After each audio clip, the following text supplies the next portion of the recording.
ऐसा नहीं है। Keep the face towards the sun and you will never see the shadows. मतलब कह रहे हैं, जब अपनी दृष्टि आत्म सन्मुख हो जाएगी, सूर्य मतलब आत्मा, जब अपनी दृष्टि आत्म सन्मुख हो जाएगी तो परछाई मतलब पर्याय दिखाई नहीं देती। समझ में आ रहा है क्या? परछाई मतलब पर्याय दिखाई नहीं देती। कितनी जबरदस्त बात है। ऐसी बात मतलब कैसे, एकदम कितना सरल आध्यात्म रखा है। मतलब परछाई देखो, याद रखना, सूर्य भी है, परछाई भी है, दोनों है। मतलब क्या, द्रव्य भी है और पर्याय भी है, दोनों है, एक समय में है। और एक ही पर्याय में, एक ही घट मतलब एक अवस्था में दोनों पाए जा रहे हैं। तुम्हारा दृष्टि कहां पर है वैसा दिखाई देगा। समझ में आ रहा है क्या? और एक बहुत अच्छा है, anyone anywhere can make a positive difference. Anyone anywhere can make a positive difference. मतलब क्या? मतलब anyone मतलब हर किसी में वो सामर्थ्य है। anyone, कोई भी, अर्थात आप किसी को कम मत आंकना। anyone, anywhere, कहीं भी, मतलब नरक में भी जाएगा ना वहां भी। समझ में आ रहा है क्या?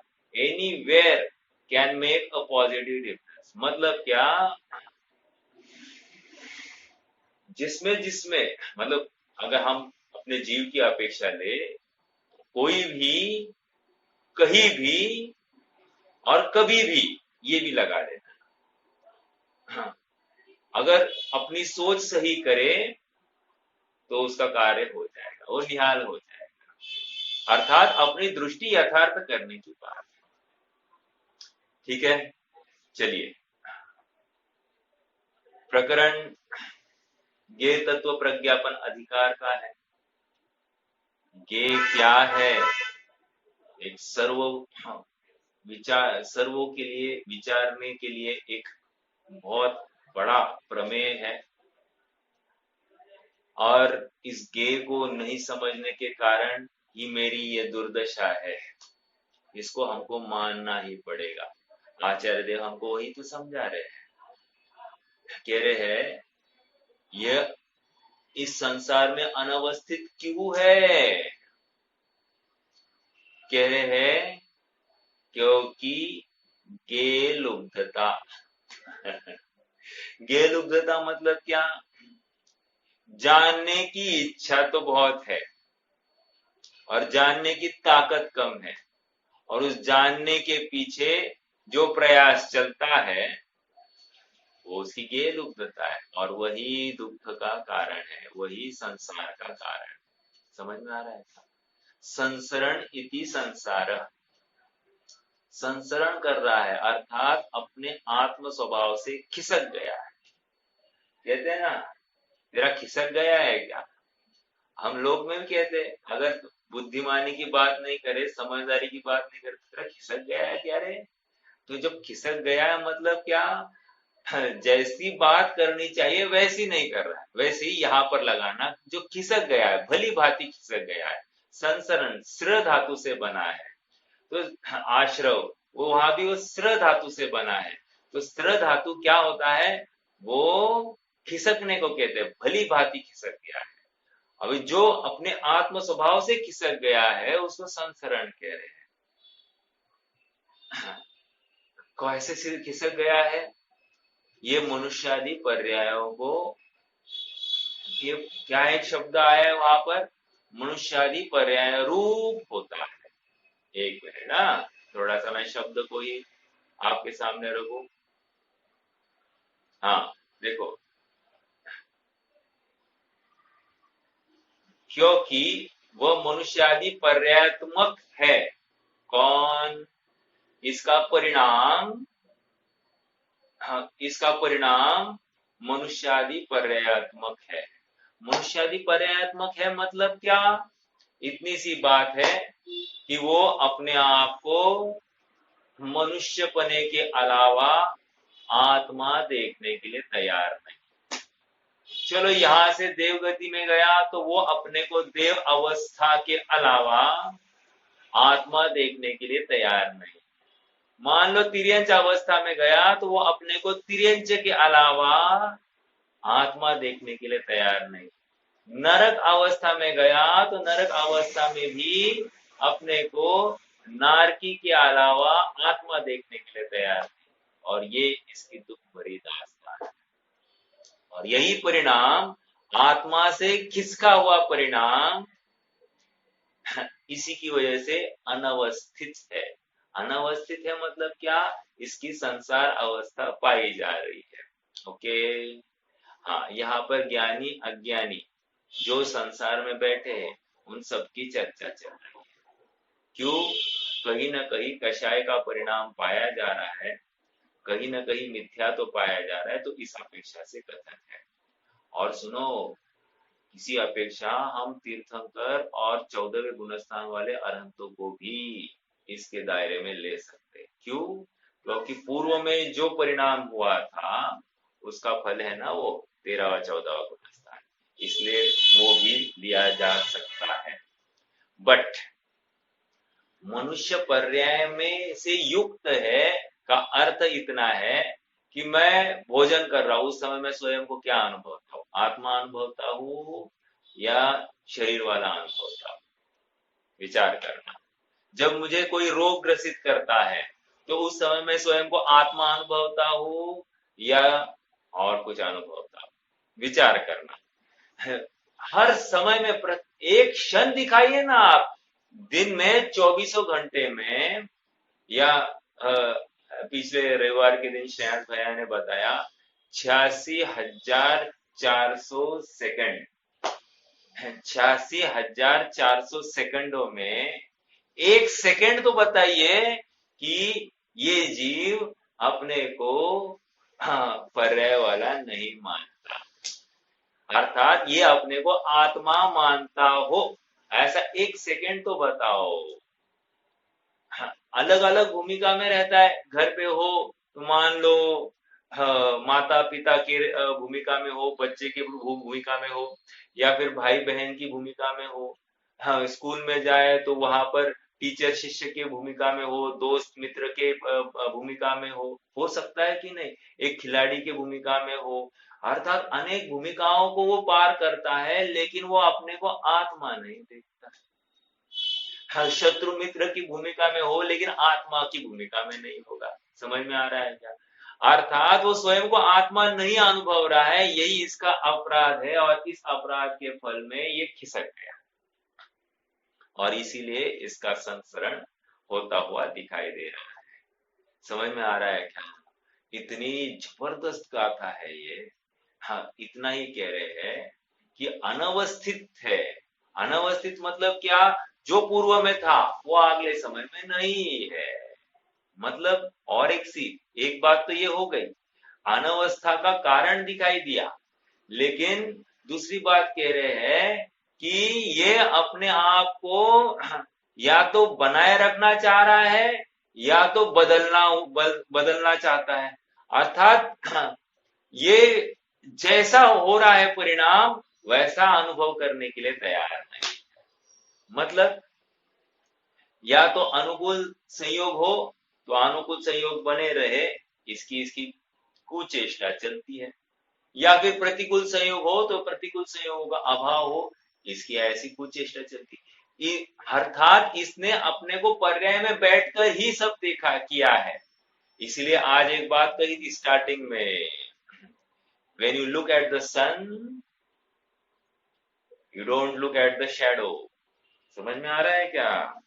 You never see the shadows। आप देख ही नहीं पाओगे। ऐसा ही है, स्वभाव दृष्टि आएगी तो अपने आप पर्याय दृष्टि छूटेगी ही छूटेगी। गंभीर बात है, यह अपराध हमको समझ में नहीं आ रहा है, खेद नहीं हो रहा है। और ये जिन वचन मतलब अमोघ औषधि है, परम अमृत है। इस अमृत को सुनकर ही हमको एकदम से जागृति आनी चाहिए, परम ऐसा एक उत्साह अपने में दौड़ना चाहिए। साहब आप उत्साह की बात कर रहे हैं, और हमने देखा है सम्यक दृष्टि, सम्यक दृष्टेर भवति नियतम ज्ञान वैराग्य शक्ति। वैराग्यमय देखते हैं, अगर उदासीन परिणाम वाला देखते हैं, और आप यहाँ पर कह रहे उत्साह से युक्त होना चाहिए। अपेक्षा बताओ। तो कह रहे हैं उत्साह मतलब अब कुछ कर गुजरने की भावना, एक विश्वास अपने में आना चाहिए। इसलिए दूसरा एक कोट किया था, anyone anywhere can make a positive difference. अर्थात वो सच्ची विचारधारा अपने जीवन में अमूलचूल परिवर्तन ला सकती है। अर्थात दीन से दीन अवस्था में भी मैं अपना काम कर गुजर सकूं, ऐसा सामर्थ्य मुझ में है। ये विश्वास ही मुझे वहां से उठा लेगा। समझ में आ रहा है क्या? सुखी होने के लिए मुझे पुण्य करने की जरूरत नहीं है। सुखी होने के लिए स्वभाव का आश्रय जरूरी है। सुखी होने के लिए साकावेद्य का उदय हो जरूरी नहीं है। सुखी होने के लिए एक सुख स्वभावी स्वभाव का आश्रय आवश्यक है। देखो थियोरेटिकल बातें बहुत होती है, लेकिन प्रैक्टिकल हम उसका कितना अमल करते हैं अपने जीवन में, ये पूरा अंतर करता है। मतलब वो डिफरेंस जो है सुखी और दुखी में वही है कि हम उसका सहर्ष स्वीकार कैसे करते हैं और अपने जीवन में उसका अमल कैसे करते हैं। जो प्रैक्टिकल एप्लीकेशन के योग्य था वो एप्लीकेशन होना ही चाहिए। अगर नहीं किया तो दंड मिलना ही मिलना है। संसरण अपने सामने खड़ा है, क्षण क्षण प्रत्येक समय में मरण हो रहा है, इसे स्वीकार ही नहीं है। वो देहावसान हो उसको मरण देखता है अज्ञानी, लेकिन यहाँ पर ज्ञानी कह रहे हैं ज्ञानी प्रत्येक समय में मैं मर रहा हूं, ये देख रहे हैं।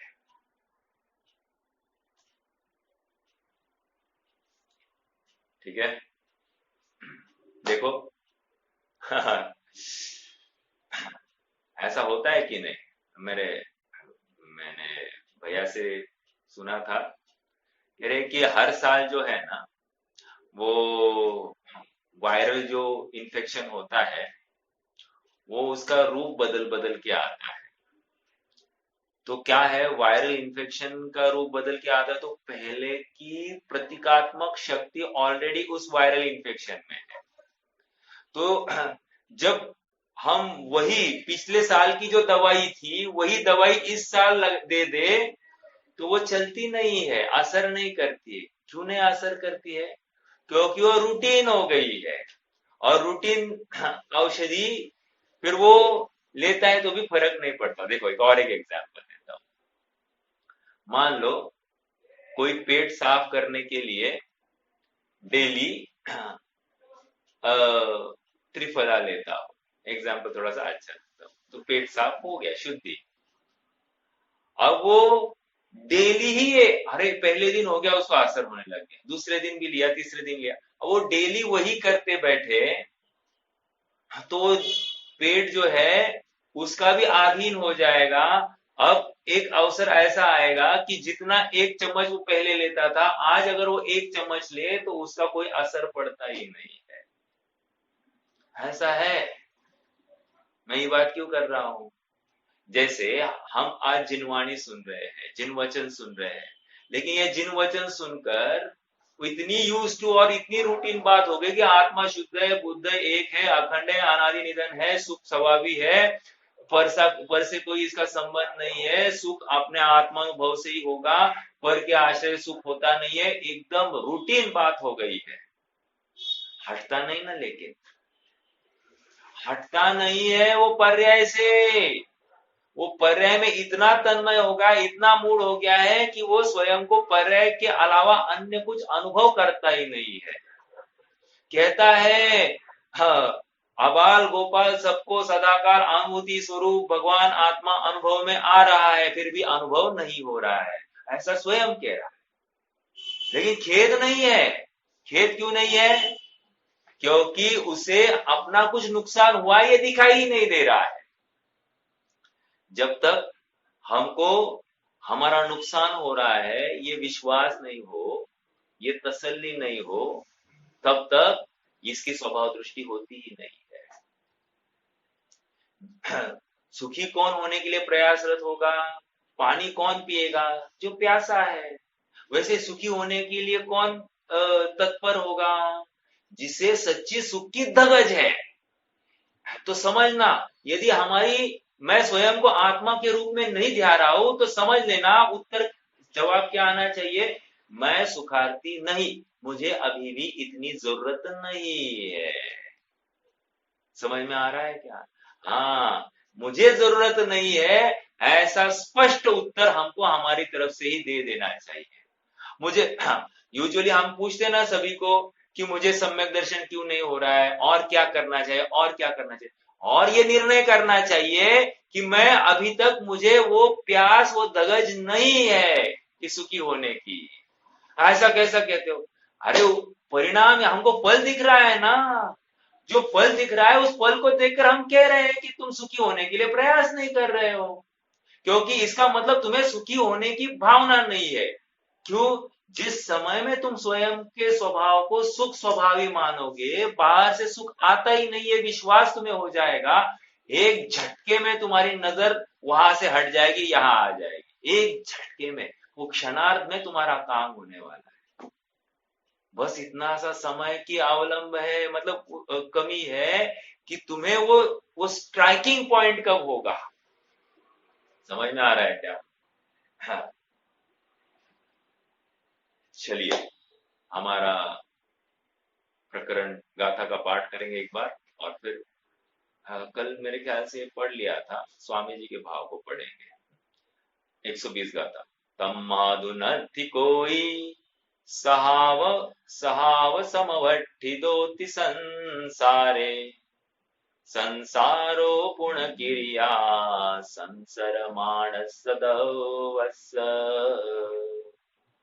स्वभाव से ही अवस्थित संसार में कोई नहीं। क्या कह रहे शब्दों के ऊपर गौर करना।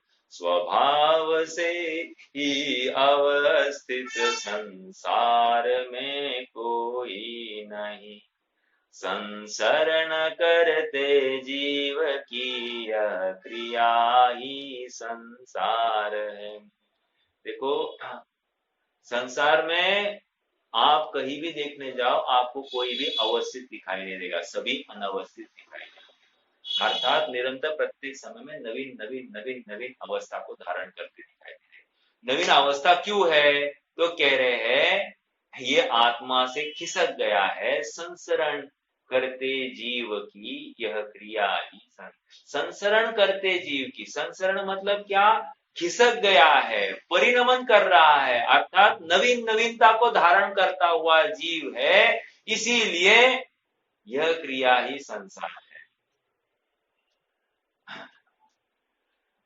जीव सुख में सुख स्वभावी है कि नहीं है? है। हाँ, एक दूसरा प्रश्न, हम जो कहते हैं कि हमारा सम्यक शिखर जी का दर्शन बहुत बढ़िया हुआ, बहुत आनंद आया, हम सभी टोकों का हमने दर्शन किया, थकान भी नहीं हुई, और एकदम बढ़िया हुआ सब, थकान बिल्कुल नहीं, पैर दर्द नहीं, कुछ नहीं कुछ नहीं, और सूरज ढलने से पहले हम आ गए थे, ऐसा कहते कि नहीं? बहुत अच्छा, बहुत अच्छा। मेरा प्रश्न है, अच्छा क्या था? अच्छा क्या था प्रश्न? यदि अच्छा क्या था इसका जवाब हमको अपने आप आना चाहिए। हाँ, उसमें अच्छा हुआ क्या, स्वभाव अच्छा लगा कि नहीं लगा, ये जरूरी थी बात। वो दर्शन अच्छा होना या गलत, मतलब उसमें मजा कम ज्यादा आना, यह अच्छा और बुरा होता ही नहीं है। स्वभाव अच्छा लगे बिना काम होता ही नहीं है। देव दर्शन बहुत अच्छा हुआ, बहुत अच्छा। देव दर्शन अच्छा हुआ मतलब क्या? देव दर्शन अच्छा होने के बाद में तू किसी को कहता हुआ नहीं दिखाई देगा, तू क्या करता दिखाई देगा? स्वभाव का आश्रय करता दिखाई देगा। समझ में आ रहा है क्या? और ये जीव स्वभाव से खिसक गया है, ये संसरण ही जीव है। अर्थात तूने देव दर्शन जो किया है पर्याय में बैठकर किया है, अर्थात स्वयं को पर्याय वाला मानकर किया है। समझ में आ रहा है? तूने स्वयं को मनुष्य, तिर्यंच, देव आदि आदि जो कुछ है मानकर तुमने देव दर्शन किया है। तुम दिन रात जिन जिन एक्टिविटीज में लगते हो स्वयं को मनुष्य की टैग लेकर ही तू घूमता है, उस टैग को छोड़ता ही नहीं है। और यहाँ पर कह रहे हैं कि हमारी सर्वप्रथम शर्त यह है कि तुम इस टैग को छोड़ दो और एक नवीन टैग लगाओ, आत्मा। तुम स्वयं को आत्मा मानो, तुम स्वयं को मनुष्य, तिर्यंच, नारकी, देव मत मानो। समझ में आ रहा है क्या? हाँ, और ये संसरण का कारण है। आइए अगले पेज पर आ जाए, पेज नंबर 139,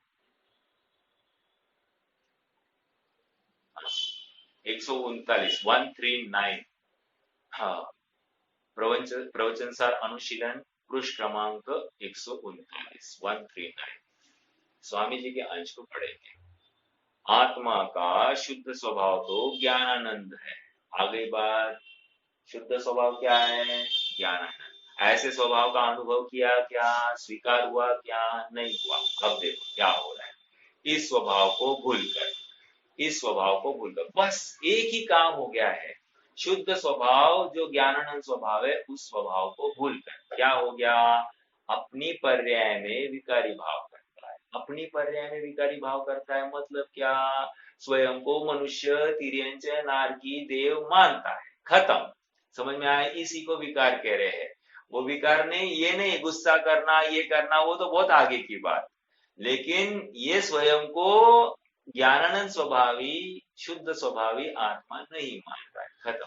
ओके, वह संसार है, स्त्री कुटुंब आदि संसार नहीं है। लो, महत्वपूर्ण बात। स्त्री, संसार, कुटुंब आदि संसार नहीं है। मतलब हाँ, हमको संसार करना पड़ता है ना? इसको संसार कह ही नहीं रहे हैं। शरीर को संसार कह ही नहीं रहे हैं।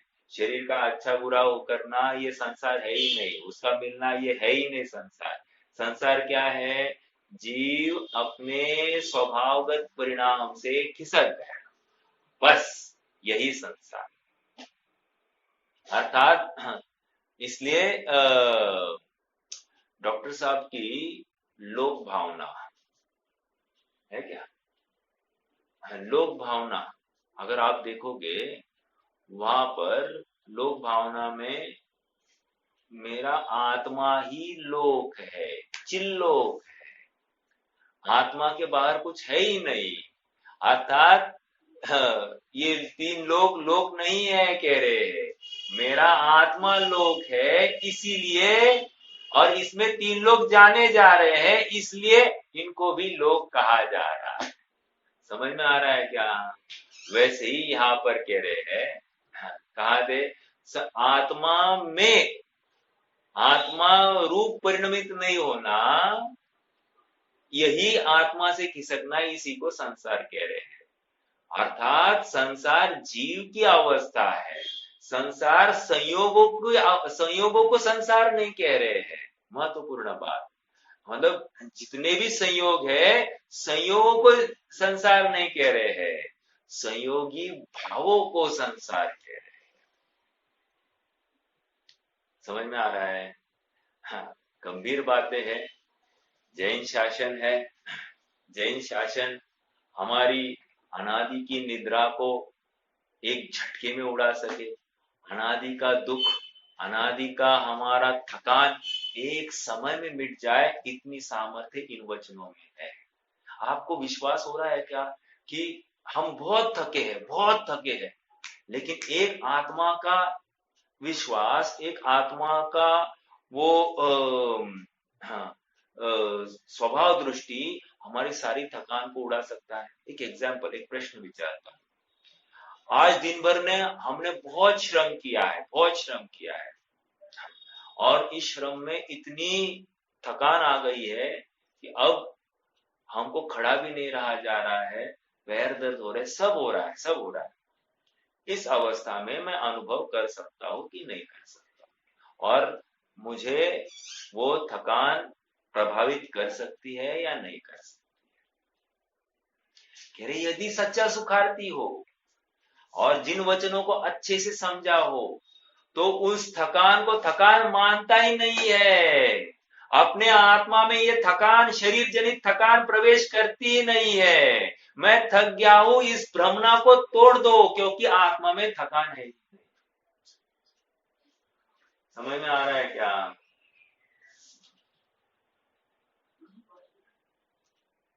निज आत्म, देखो लोक भावना का ये पढ़ रहा हूं मैं। निज आत्मा के भान बिन षट द्रव्य मैं इस लोक में, भ्रम रोग वश भव भव भ्रमण करता रहा त्रैलोक्य में। निज आत्मा ही लोक है, निज आत्मा ही सार है, आनंद जननी भावना का एक ही आधार है। आया कि नहीं? निज आत्मा ही लोक है, निज आत्मा ही सार है। ये इतना तक ये उदाहरण क्यों दिया था? आत्मा ही संसार है, मुझे ये समझाना था।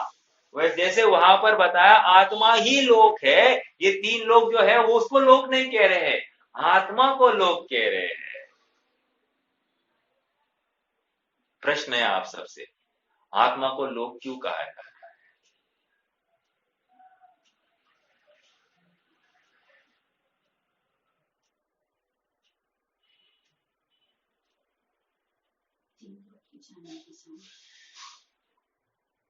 आत्मा को लोक क्यों?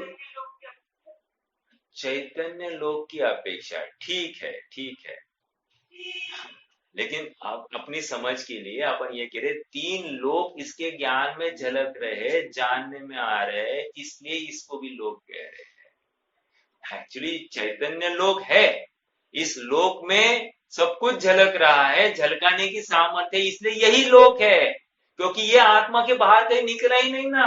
अरे इसकी सरहद कहां तक? अपने परिणामों तक है। क्या कहा? जीव की सरहद कहां तक? परिणामों तक, अर्थात पूर्व पर्याय का व्यय, नवीन पर्याय का उत्पाद। तो वो उत्पाद है वहां तक ही उसकी सरहद है, उस परिणाम तक, उसके आगे नहीं। मतलब जीव किसी भी काल में आत्मा के बाहर पाया ही नहीं जा रहा है, अर्थात अपने परिणामों के बाहर पाया ही नहीं जा रहा है। जीव किसी भी काल में आत्मा के बाहर मतलब अपने परिणामों के बाहर पाया ही नहीं जा रहा है। हाँ, जैसे मुल्ला की दौड़ मस्जिद तक, वैसे ही जीव की दौड़ अपने परिणामों तक। इष्ट मतलब स्वभाव जनित हो या विभाव जनित हो, जो कोई भी हो, लेकिन उसकी दौड़ उसके परिणामों तक। इसलिए अब कहा विकल्प ठहरा कि मैं ये करूं तो अच्छा होगा, ये करूं तो बुरा होगा, कहा रहा। सुखार्थी जीव इस अमोघ तत्व ज्ञान को लेकर निर्भर हो जाता है, निर्भर हो जाता है कि मैं बाहर में कुछ कर ही नहीं सकता। ऐसा नहीं, बाहर करने की जरूरत ही नहीं, क्योंकि प्रत्येक वस्तु अपना अपना काम स्वतंत्रता से कर रही है। तो इसलिए मैं पर वस्तु में आडंगा क्यों लाऊं, पर वस्तु का परिणमन क्यों कराऊं, मैं तो अपना काम करूंगा। समझ में आ रहा है क्या? और सहज ही इसकी दृष्टि बाहर से हटकर अंदर आ जाती है। अंदर भी कहना पड़ रहा है, वो बाहर निकला ही नहीं है तो अंदर कहा जाएगा। लेकिन अपेक्षाकृत अवस्थितता को छोड़ा है, इसलिए अनवस्थितता दिख रही है। समझ में आ रहा है क्या? अवस्थित स्वभाव है, इस अवस्थित स्वभाव को छोड़ा, इसलिए अनवस्थितता दिखाई दे रही है। अनवस्थितता अवस्थितता की सापेक्षता लिए हुए है, इसलिए अवस्थितता ही नहीं समझ में आई तो अनवस्थितता का क्या कहना। ओके, आइए थोड़ा सा आगे बढ़ेंगे। स्त्री कुटुंब आदि संसार नहीं है। इसी तरह अपने द्रव्य व गुण में भी संसार नहीं है। लो, द्रव्य व गुण में भी संसार नहीं, द्रव्य व गुण तो शुद्ध ही है। स्वयं की पर्याय में चार गति होना वह संसार है। आ रही क्या बात? आगे, संसार दो समय का नहीं है, एक ही समय का है। लो आप तो कह रहे साहब अनादि का संसार है, वो परंपरा की अपेक्षा अनादि का है, लेकिन संसार तो एक समय की अवस्था है। अगले समय में संसार कहाँ है? पहले वाला नहीं, नवीन वाला मिल सकता है, पहले वाला संसार नहीं मिलेगा। ओके, अब आप चाहो तो भी उस संसार को अगली अवस्था में नहीं ला पाओगे। संसार दो समय का नहीं, एक ही समय का है।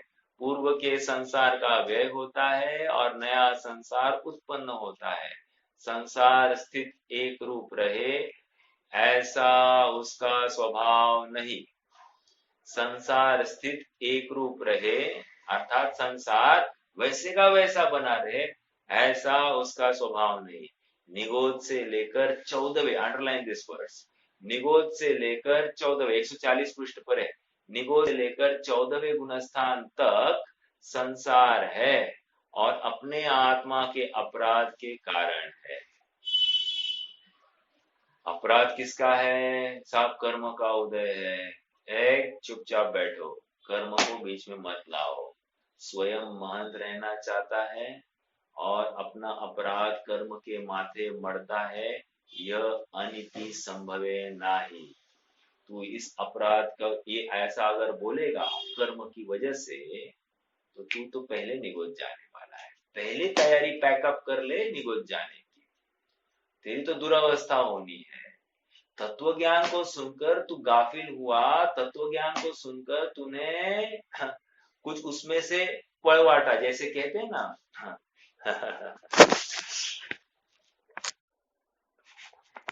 क्या है? सरकार के कानून के अंतर्गत बैठकर तुम्हें टैक्स बचाना है। समझ में आ रहा है? तो ये कानून नहीं तो दूसरे कानून से हम टैक्स बचाएं, ऐसा कुछ झोल झपाटा करते हैं और ये केन प्रकार से टैक्स बचाए। जैसे एक एग्जांपल देता हूं, ज्यादा मजा समझता नहीं। मान लो मेरी इनकम 20 लाख से ज्यादा हो जाए तो क्या होगा? मुझे जीएसटी संबंधी टैक्स भरना पड़ेगा, और 20 लाख से कम होगा तो टैक्स भरना नहीं पड़ेगा। तो क्या करते हैं लोग? एक नहीं दो फर्म तैयार करते हैं, हर फर्म में 20-20 लाख का खर्चा दिखाते हैं। तो हो गया 20-20 लाख से कम हो गया तो टैक्स भरना बनता नहीं है।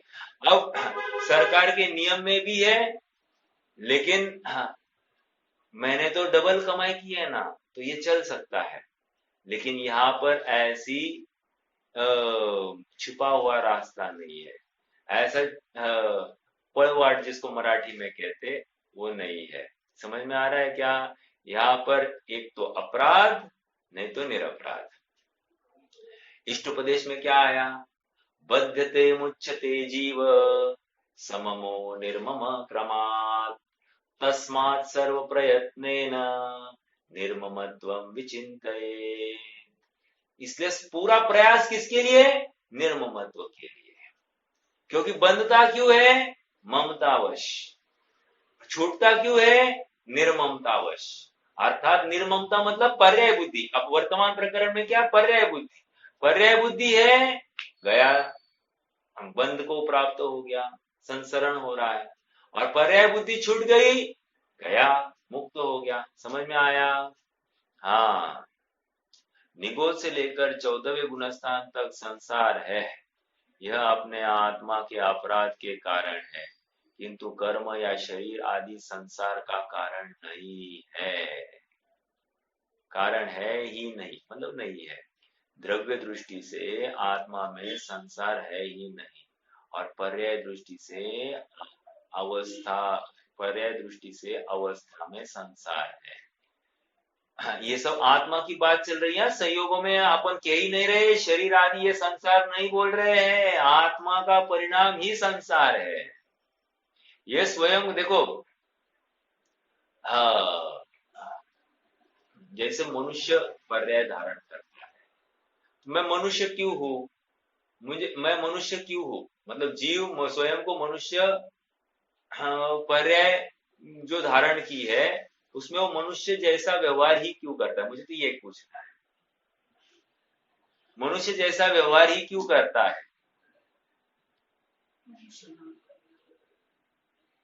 अभी कोई कहे कि मनुष्य नाम कर्म के उदय, मनुष्य नाम कर्म है, मनुष्य नाम कर्म नहीं है।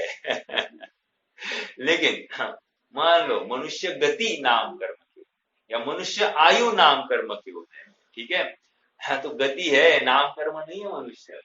तो हाँ, कहने की बात यह है, उसके उदय में ये स्वयं को मनुष्य अनुभवता है, या ये स्वयं को जब मनुष्य अनुभवता है उस समय में मनुष्य आयु या मनुष्य गति चल रही होगी।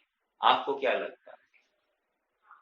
एक्चुअली वास्तविकता यह है कि ये जिस समय में स्वयं को मनुष्य अनुभवता है, उसी समय में सामने मनुष्य आयु या मनुष्य गति चल रही है। आप समझ रहे हैं मेरी बात को? मुझे तो इसमें इतना ही हाईलाइट करना है कि ये मनुष्यपना ये स्वतंत्र है, जीव का अपना परिणाम है। तिर्यंचपना ये स्वतंत्र है, जीव का अपना परिणाम है। वो किसी आयु या गति के आश्रित नहीं है, किसी कर्म के आश्रित नहीं है, ये समझना जरूरी है। और हम दिन भर कर्म के आश्रित होकर स्वयं को पर्याय जनित मानते हैं। और फिर इसको कब मिलेगा अवसर? आप एक समय तो ढूंढ के दिखाइए कि दिन भर में इसको अवसर कब मिलेगा स्वयं को आत्मा अनुभव करने का। हाँ, तो आचार्य देव यहाँ पर कह रहे, तो दिन भर खाते पीते उठते बैठते स्वयं को आत्मा अनुभव कर। हाँ, नहाते धोते तू स्वयं को आत्मा अनुभव कर। हर काम करते हुए तू स्वयं को आत्मा अनुभव कर। देखो, हमको ना काम करते करते थकान हो जाती है, तो काम करते करते थकान नहीं होने के लिए क्या करना? ये आवाज नहीं आ रही क्या सबको? एक मैसेज आया है कि क्रियाकलापों में थक जाते हैं कि नहीं थक जाते हैं। तो उन क्रियाकलापों के करने के बाद हम स्वयं को स्वस्थ और चुस्त अनुभव करना चाहते हैं, क्या चाहते हैं? तो क्या करना? दिन भर जो क्रियाकलाप कर रहे हैं उस समय में स्वयं को आत्मा अनुभव हो, ये क्रिया करने वाला मैं नहीं हूं, ऐसा नहीं करो। देखो, अपने आप उस क्रिया करने का जो भार है, मानसिक तान है, वो अपने आप घट जाता, इतना घट जाता है कि मैं उसका करता हूं ही नहीं, सब हो रहा है, सब हो रहा है, ऐसा जब विश्वास हो जाएगा, अपने आप वो भार हटता ही हटता है। और देखो, ये रहट चलती रहेगी, रहट में आवाज आएगा ही आएगा, वो डिस्टरबेंस आएगा ही आएगा, और उस डिस्टरबेंस के अंतर्गत ही तुम्हें अपना काम करना है। पानी पीना है तो डिस्टरबेंस के काल में ही करना है, पीना है। वैसे ही आत्मा का अनुभव करना है तो इस संसार चक्र में ही करना है। कर्मों का उदय होगा, संयोग होगे, सबका अभाव करूं और फिर मुझे कर्म का मुझे आत्मा अनुभव होगा, ये उल्टी बात हो गई, ये उल्टी गंगा है। ये सब है, उसमें भी मैं अपना उपयोग वहां से हटाऊं, क्यों? क्योंकि मैं उससे जुड़ा ही नहीं हूं, वो मुझे प्रभावित करते ही नहीं है। मैं साध्य साधक, मैं अबाधक कर्म आरुत सुफल नित, चित पिंड चंड सुगुण करंड, चित पिंड चंड सुगुण करंड, सुगुण का करंड हुआ, ऐसा जो विश्वास मुझे हो जाता है, उस विश्वास के बल पर मुझे थकान आती नहीं है। हाँ, निरंतर वो आत्मदृष्टि ही बनी रहती, बनती है, विश्वास करो, बनती है। कितने जनों को भरत चक्रवर्ती जैसा आउट होना है? आउट होना है मतलब सिद्ध होना है, कितने जनों को होना है? सबको नहीं, सब मुझे मुझे मुझे मुझे। तो तुम्हें बनना है, तो तुम स्वयं को भरत चक्रवर्ती जैसे परिणाम करता था वैसे परिणाम तुम भी करो। तुम्हें होना तो है भरत चक्रवर्ती जैसा आउट, और काम कर रहे हो अन्य जैसा, नहीं चलेगा। भरत चक्रवर्ती जैसा तुम सिद्ध होना चाहते हो अंतर्बोध में, हाँ, तुम्हें कुछ भी अ, तुम्हें क्या कहते हैं, व्रत उपवास आदि उपसर्ग आदि कुछ देखना ही नहीं है, डायरेक्टली आत्मा में जाना, काम करना है। तो तुम्हें संसार अवस्था में अहरनिश स्वयं को आत्मा रूप अनुभव करना पड़ेगा। स्वयं को हर समय में संयोगों से काट कर स्वभाव सन्मुख खींच कर लाना पड़ेगा। है तैयारी? अगर तैयारी ऐसी करते हो तो तुम भी उसके जैसे बाहर जाओ। है, बिल्कुल पॉसिबल है, लेकिन उसके लिए कोर्स अलग है। समझ में आ रहा है क्या? अर्थात तुमको जैसे भरत चक्रवर्ती ने परिणाम संसार अवस्था में किए थे, वैसे परिणाम तुमको भी करने पड़ेंगे। 96,000 होते हुए एक के साथ भी एकत्व नहीं करना पॉसिबल है क्या? 96,000 को भोगते समय में किसी के साथ अभोग, मतलब सबके साथ अभोग भावना है। 6 खंड को भोगते हुए भी उनसे मैं कुछ भी अलिप्त हूं, ऐसा विश्वास तुम में करने की ताकत है क्या? नहीं है, तो फिर तुम नहीं कर सकते। ये स्वभाव दृष्टि जागृत करनी पड़ेगी, उसको धार देनी पड़ेगी। जिस भांति प्रज्ञा चैनी से पर से विभक्त की आई से, उस भांति प्रज्ञा चैनी से ही अरे पृथक करो इसे। अरे वो प्रज्ञा छैनी, ये प्रज्ञा छैनी क्या तलवार लेकर घूमने की बात नहीं है। उस प्रज्ञा छैनी मतलब क्या? उस ज्ञान को निरंतर अपने अभिप्राय में मैं आत्मा हूं, इस संचेतन से ओतप्रोत कर दो। मैं पर का कुछ करता नहीं हूं या पर मेरा कुछ करता है, इस अनिष्ट कल्पना से विमुख कर दो। समझ में आ रहा है क्या? निरंतर आत्म सन्मुख होने का अभ्यास करो, काम हो जाएगा। मैं आत्मा हूं, मैं श्रीपाल नहीं, मैं पुरुष नहीं, मैं मनुष्य नहीं, मैं पिता नहीं, मैं वक्ता नहीं, मैं बोलने वाला नहीं, मैं सुनने वाला नहीं, मैं देखने वाला नहीं, मैं तो मात्र आत्मा। समझ में आ रहा है क्या? जितनी शरीर आश्रित क्रियाकलाप है, उन सारे शरीर आश्रित क्रियाकलापों से पृथक अलिप्त स्वयं को देखने की एक दृष्टि, एक ताकत तैयार करनी है। और जैसे ही ये ताकत उत्पन्न होती है, काम हो जाता है। समझ में आ रहा है क्या?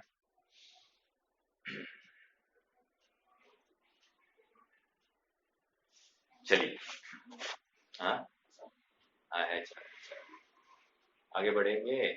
आज सचमुच मुझे 121 चालू करनी थी, लेकिन मैं यहीं पे बड़ा हूं। चलो कोई बात नहीं। निगोद से लेकर 14वें गुणस्थान तक संसार है, यह अपने आत्मा के अपराध के कारण है, किंतु कर्म या शरीर आदि संसार का कारण है ही नहीं। द्रव्य दृष्टि से आत्मा में संसार है ही नहीं, और पर्याय दृष्टि से अवस्था में संसार है। समझ में आ रहा है? आज स्टार्टिंग का कोट याद रखना। सूर्य की तरफ दृष्टि पड़ते ही परछाई पीछे पड़ती है, परछाई की ओर ध्यान जाता ही नहीं है। हाँ, मनुष्य का शरीर मनुष्य गति नहीं है। क्या? मनुष्य का शरीर कहा गया नहीं, यह जीव का एक रूप नहीं रहना ही संसार का कारण है। एक रूप नहीं रहना मतलब क्या? स्वभाव सन्मुख नहीं रहना। जो स्वभाव है कि मैं, जैसे मारीची का जीव, पुरुरवा भील का जीव, वो एक रूप है ना, वैसी दृष्टि उस द्रव्य में मात्र जीव रूप दृष्टि नहीं रही, वो मात्र मारीची तक ही अटक गया, उसकी कैसेट आगे गई नहीं या पीछे गई नहीं, तो कह रहे गया काम से। ये पर है। समझ में आ रहा है क्या? जैसे हमने अभी मेरी उम्र मान लो 50 चल रही है, 40 चल रही है, जो कुछ है, तो कह रहे ये जो 40 साल का उम्र का मैंने मान लिया, अब इसने क्या किया? काल अपेक्षा 40 साल वाला मान लिया, बराबर है ना? अब 40 साल वाला मतलब एक विशिष्ट पॉइंट पे मान लिया। अब एक अगले साल पूछो तो कितने साल का बोले? 41 साल का। अर्थात एक रूप रहा नहीं ना, गया काम से। समझ में आया क्या?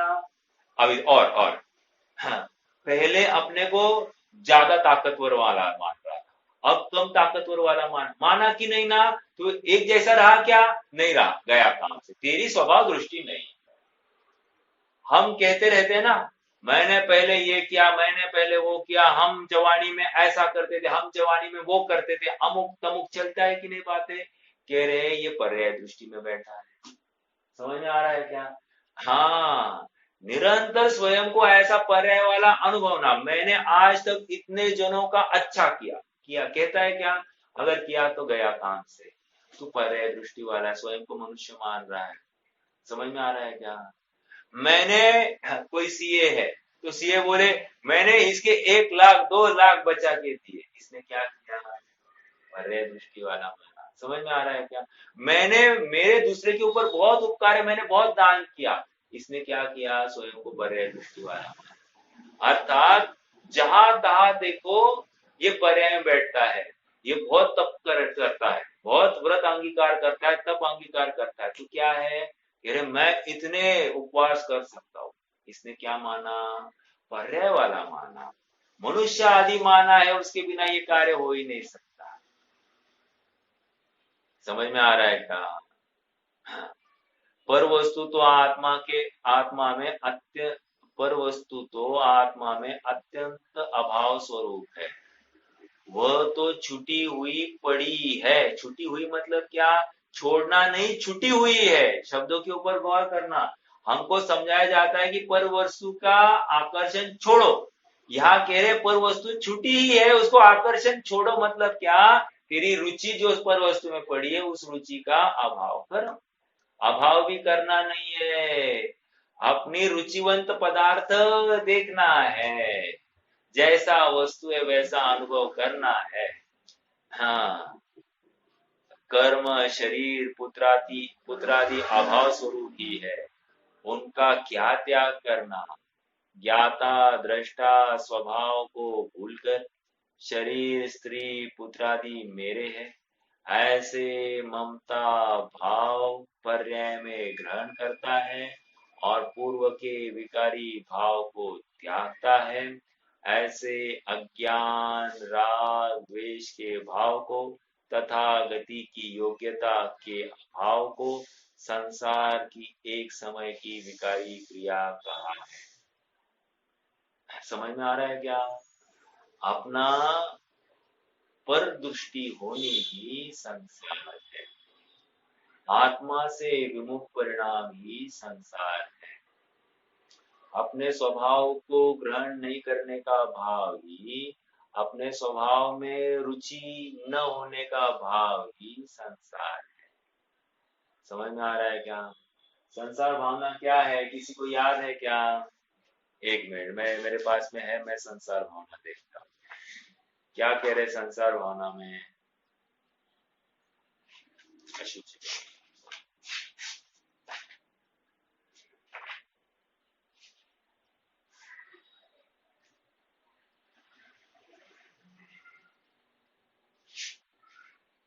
अरे कहा गया भाई? हाँ, दुखमय निरर्थक मलिन जो संपूर्णता निस्सार है, निस्सार सार रहित है। जग जाल में गति चार में संसरण ही संसार है। मिल रही के बाद? भ्रम रोग वश भव भव भ्रमन संसार का आधार है। कहा हो रहा है ये? संसार कहा हो रहा है? जीव में हो रहा है। देखो, भ्रम रोग वश भव भव भ्रमण संसार का आधार है, संयोग जाचिद वृत्ति आई वस्तुता संसार है। इष्ट अनिष्ट कल्पना, अच्छा बुरा, ये करूं वो करूं, ये जितने भी चैतन्य के परिणाम हो रहे हैं, बाहर में कुछ करने हैं, शरीर को स्ट्रांग बनाओ, शरीर को ऐसा करो, शरीर का वैसा करो, बच्चे का ऐसा करो, पत्नी का ऐसा करो, घर का ऐसा करो, गाड़ी दो, बंगला लो, ये जितने भी परिणाम है, ये संयोग जाचिद वृत्तिया ही वस्तुतः संसार है। संयोग हो अनुकूल फिर भी सुख नहीं संसार में, संयोग को संसार में सुख कहे बस व्यवहार में। श्रीकर जी गया, अच्छा देव दर्शन हुआ, मेरी लोक में बहुत पद प्रतिष्ठा हो गई, इससे क्या, मैं बहुत सुखी हूं। तू संयोग जनित सुखी मान रहा है, अर्थात साता वाला सुखी मान रहा है। और यहाँ कह रहे साता के पार आत्म स्वरूप में लीनता, वो सच्चा सुख है। आत्म स्वरूप का आनंद का भोग होना, ये सच्चा सुख है। हाँ, संसार है पर, मैं अंतिम पढ़ रहा हूं, संसार है पर्याय में निज आत्मा ध्रुव धाम। आ रहा है क्या पूरा प्रवचन सर, आ रहा है क्या यहाँ पर? डॉक्टर साहब की बात है ये। संसार है पर्याय में निज आत्मा ध्रुव धाम है, संसार संकटमय परंतु आत्मा सुख धाम है, सुख धाम से जो विमुख वह पर्याय ही संसार है, ध्रुव धाम की आराधना आराधना का सार है। ध्रुव धाम की आराधना। विचार करना, हमारा संसार का कारण कौन, ये यदि प्रश्न पूछे तो प्रतिकूल संयोग, प्रतिकूल स्त्री, प्रतिकूल पुत्र, प्रतिकूल हमारा परिकर, ये हो ही नहीं सकता। इनके बीच में रहते हुए भी मैं अपने सुख स्वभावी आत्मा को ध्याऊं तो संसरण होता ही नहीं है, ऐसा विचार पुष्ट करना। मैं स्वयं ज्ञानानंद स्वभावी हूं, ऐसा अभी कंक्लूजन चल रहा है। हाँ, मैं स्वयं ज्ञानानंद स्वभावी हूं, ऐसा ज्ञान तो था ही, ऐसा ज्ञान तो था ही, अर्थात अभिप्राय से संसार छूट गया था। किंतु अस्थिरता के राग द्वेष छोड़कर आत्मा में स्थिर हुए तो उन्होंने कुटुंब कबीला छोड़ा, ऐसा कहा जाता है। देखो, अक्सर डॉक्टर के पास ऐसे अनेक पेशेंट आते होंगे कि जो कहते कि साहब इधर दर्द है, उधर दर्द है, ये आज ना ऐसा हो रहा है, आज वैसा हो रहा है, ऐसे अनेक पेशेंट आते हैं। और डॉक्टर उसको जांच करना, उसको देख लेता है कि इसको कुछ नहीं, थोड़ा मानसिक ही प्रॉब्लम है। तो अभी क्या दवाई देना, तो डॉक्टर पूछता है एक इंजेक्शन देता हूं, इससे तुमको अच्छा लगेगा, या फिर एक महंगी दवाई दे देता है, इससे तुमको राहत पड़ेगी। अर्थात ऐसी दवाइयां देता है और इसको मानसिकता के स्तर पर इसको अच्छा भी लगने लगता है, जबकि उस इंजेक्शन का या उस दवाई का हाँ, कोई भी कारण मतलब असर कुछ हुआ नहीं है। बस एक मानसिक स्तर पर ये रोगी था और मानसिक स्तर पर ही इसको एक हल चाहिए था कि मुझे कुछ हुआ है, ये सामने वाला स्वीकार करे तो इसने मुझे दवाई दी तो मैं ठीक भी हो गया। अर्थात सारा काम मानसिकता में ही हो गया है। सचमुच उस दवाई ने कुछ भी नहीं किया है, मानसिक स्तर पर ही ये ठीक हो गया है। और बोलता है डॉक्टर साहब आपने जो दवाई दी ना बहुत जबरदस्ती काम हो गया। ऐसा होता होगा, मैं ज्यादा नहीं जानता, लेकिन हमारे यहाँ पर भी वही कह रहे हैं, सारा मानसिकता का प्रॉब्लम है, इसकी वजह से दुखी, मैं इसकी वजह से दुखी, इसकी वजह से दुखी, तुम्हारी वजह, तुम्हारी वजह, तुम्हारी वजह से।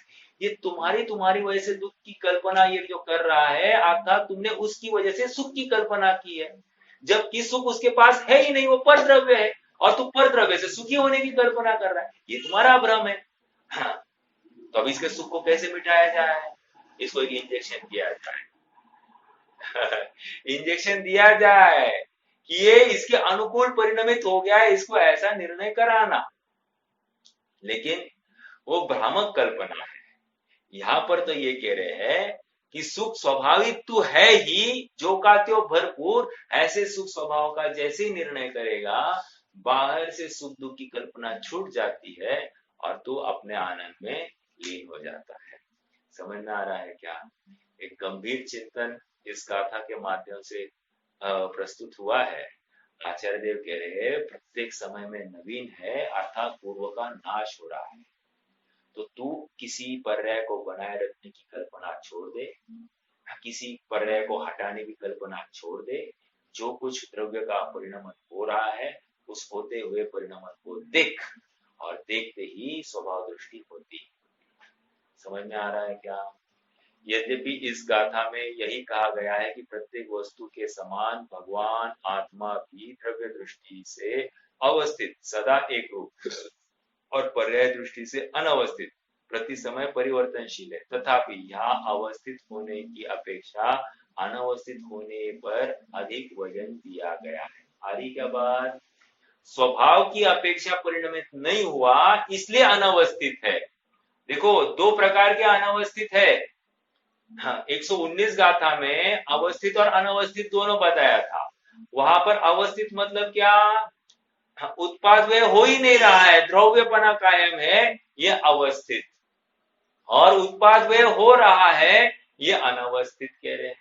तो इस न्याय से उन्होंने समस्त द्रव्यों को, सिद्ध सहित समस्त जीवों को प्लस 6 द्रव्यों को उन्होंने अवस्थित अनवस्थित घटित किया।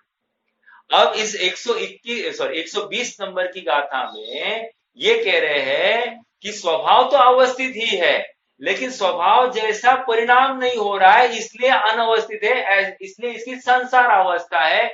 ये यहाँ पर अनवस्थितता दिखा रहे। आप दोनों गाथाओं का अंतर समझ रहे हैं?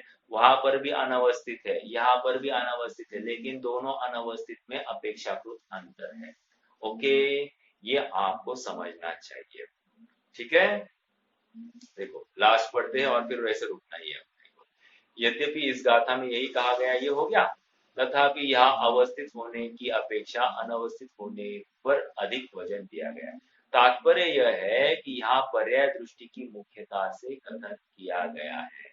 गाथा और टीका दोनों के प्रतिपादन में यही टोन है, इंग्लिश शब्द लगाया, टोन है, अर्थात वो अपेक्षा यहाँ पर फलित हो रही है। ठीक है,